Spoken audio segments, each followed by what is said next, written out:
73 plus 30, en réalité, la France ne va pas payer 80 milliards d'euros, elle va payer 103 milliards d'euros pour n'en recevoir que 37. Ça veut dire que le coût net de ce plan de relance de l'Union européenne pour la France, il est de 66 milliards d'euros.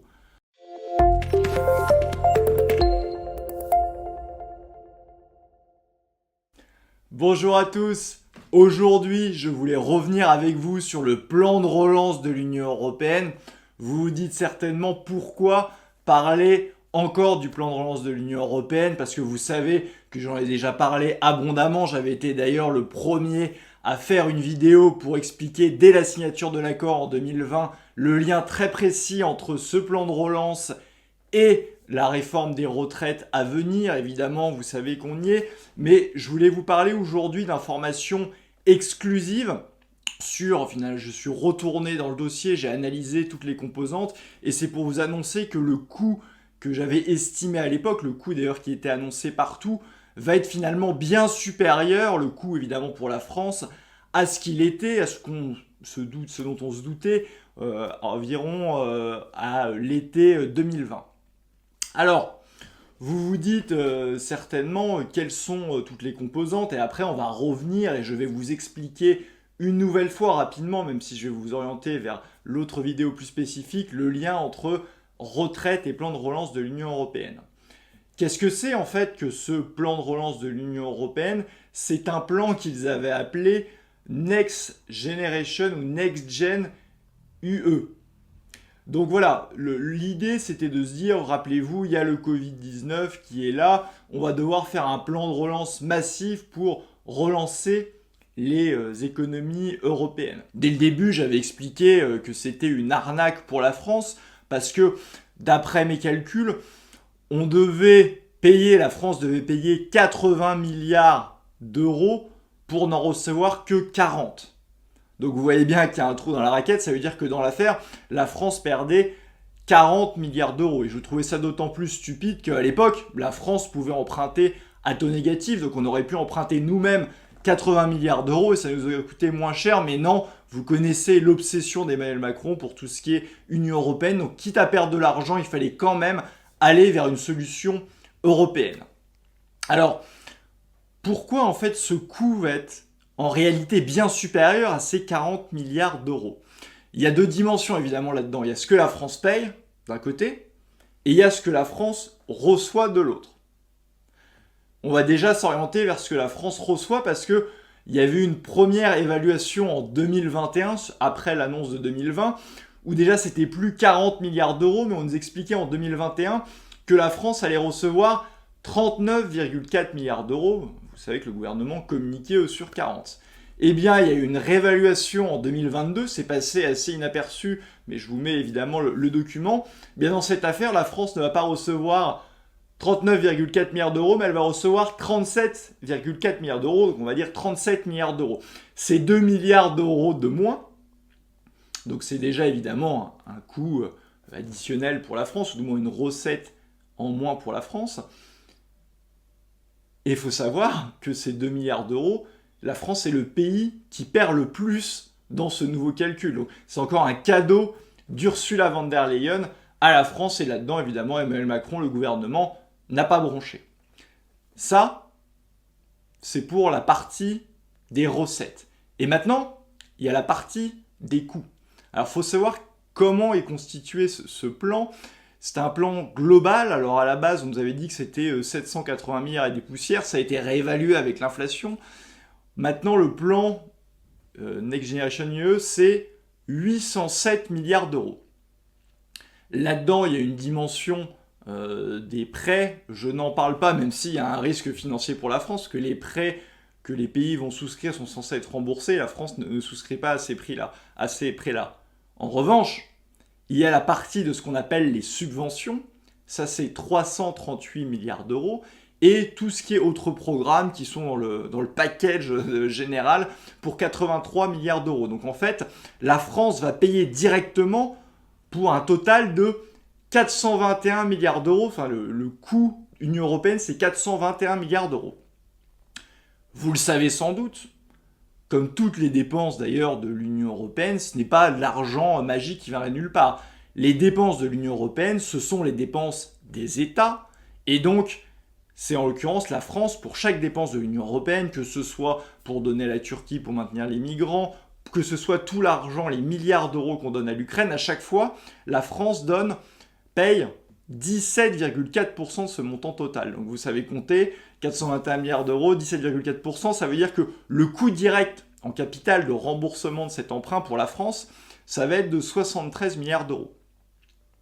Seulement voilà, le coût a explosé parce que les conditions d'emprunt de 2020, voire de 2021 ou de 2022 ne sont plus du tout les mêmes qu'à l'heure actuelle. Le Sénat d'ailleurs à l'époque avait estimé que le coût des intérêts de cet emprunt, enfin c'est d'ailleurs inscrit, ce qui était inscrit au budget pluriannuel de l'Union européenne, ça serait 15 milliards d'euros en tout. Sauf que maintenant, les conditions, comme je l'ai dit, sont très différentes à cela. D'où, moi, j'avais donné 80 milliards d'euros à l'époque parce que je pensais que ça allait plus que ces 15 milliards d'euros. Mais là, on n'est plus du tout sur ces ordres de grandeur-là. Quand vous prenez les taux, et c'est intéressant, la France, la première émission, ce qu'ils appellent des EU bonds, donc des obligations de l'Union européenne, la première a été émise en septembre 2021. À l'époque, il y avait 2 émissions, on était grosso modo à des taux de moins 0,7%. Les dernières émissions qui ont eu lieu en mars 2023, maintenant on est quasiment à 3%. Et vous voyez d'ailleurs la courbe des taux de l'Union européenne qui explose. Ça n'a plus rien à voir avec 2020, plus rien à voir avec 2021, maintenant ça explose. Donc c'est-à-dire que le coût d'emprunt va être bien supérieur. Et c'est là où en fait j'ai été étonné quand j'ai analysé le fond du sujet, parce que moi naïvement je m'étais dit que c'était des gens intelligents, et quand vous avez une urgence de plan de relance, donc il faut relancer tout de suite, et en plus avec des conditions d'emprunt qui étaient très favorables, c'est-à-dire que tout le monde savait on empruntait à zéro voire à taux négatif, et avec toutes les liquidités qui avaient été injectées dans le système, tout le monde savait que l'inflation allait revenir. Et donc l'inflation qui revient dit hausse des taux d'intérêt. Moi j'avais pensé naïvement qu'ils avaient tout emprunté directement, les 807 milliards d'euros. Mais je suis allé dans le détail des chiffres, et en fait pas du tout. Ils n'ont emprunté que pour 171 milliards d'euros à date, à fin 2022.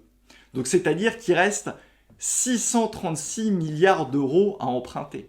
Et on ne va pas les emprunter à taux zéro, ça ne va pas être emprunté à taux négatif, ça va être emprunté plutôt à du 3%. Et je prends juste les 636, parce qu'en réalité, les taux étaient déjà positifs pour tous les emprunts fin 2022.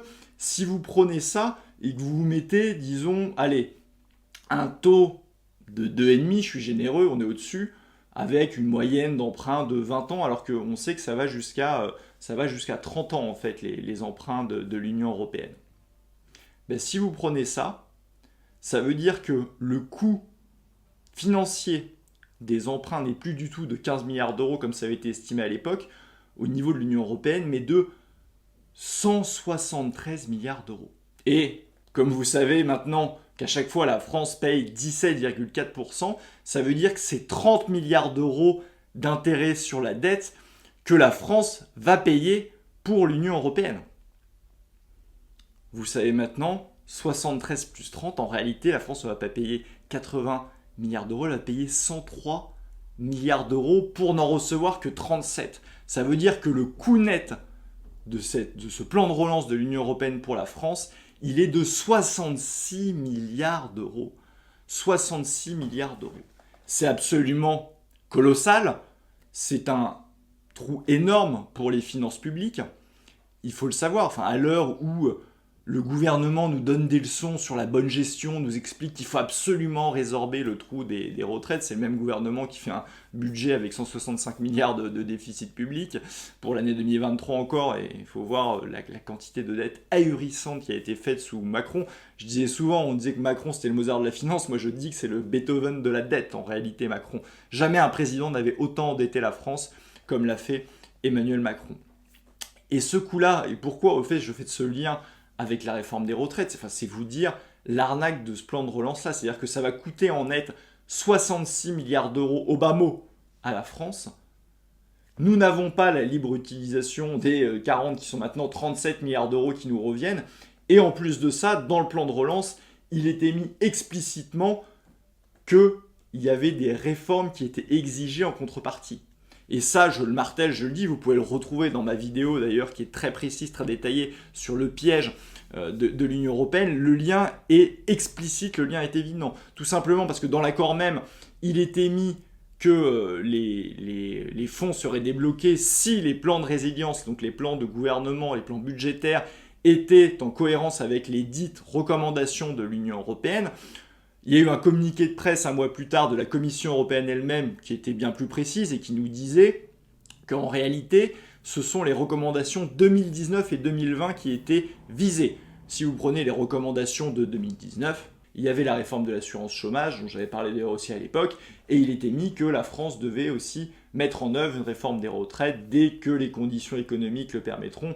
En d'autres termes, dès que l'élection présidentielle de 2022 serait passée, c'est exactement là et on y est. Et je rappelle que cette réforme des retraites, c'est pour économiser environ 10 milliards d'euros à horizon 2030. Eh bien, là, c'est 66 milliards d'euros qu'on perd. Les gens vont vous dire, mais non, je le connais, les discours assez mensongers des européistes, on va vous dire non, ce ne sont pas les États qui vont payer, il va y avoir des ressources propres pour financer ça. C'est une vaste blague, ils vont jamais trouver des ressources propres pour rembourser 807 milliards d'euros. C'est censé être remboursé entre 2028 et 2058, cet emprunt de l'Union européenne.